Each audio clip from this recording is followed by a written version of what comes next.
What's up guys, Steve here with Fish On. Please shoot me a thumbs up, share and subscribe, and let's see where we're fishing today. Thanks for tuning in. What's up guys, Steve here with Fish On, and I am not fishing anywhere today, but I'm gonna talk to you about getting set up with some basic fly fishing equipment. And we'll start with the rod.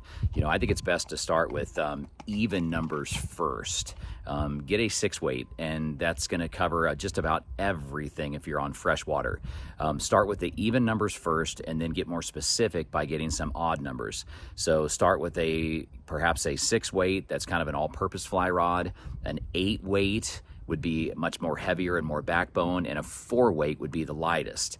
So if you start buying fly rods, a 4, 6, and an 8 is almost perfect for every condition you would face on freshwater.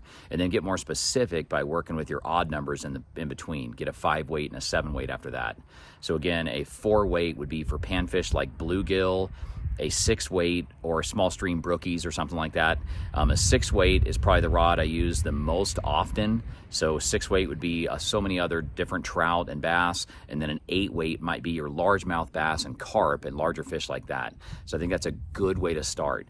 As far as the reel, you know, remember the fundamental difference with fly fishing compared to regular fishing, conventional tackle, spinning gear, is that the weight of the line is going to cast the bait, or in this case, a fly. And so the weight of the line casts the fly.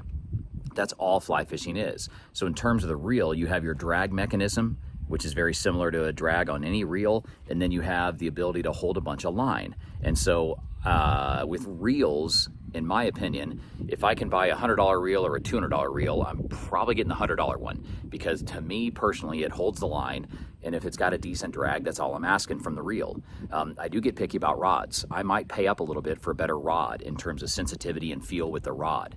But the basic components of the reel is you have that orange. In this case, this is a Ross reel that would go on my lighter, like 3/4 weight.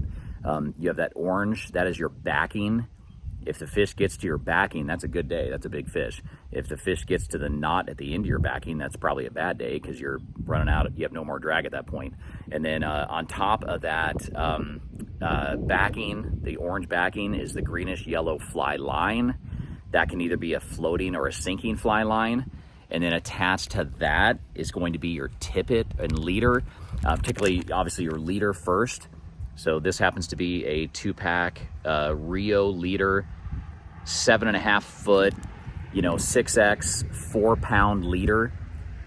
So for example, a 7X would be thinner, an 8X would be even thinner than that, and a 4X or 3X would be thicker.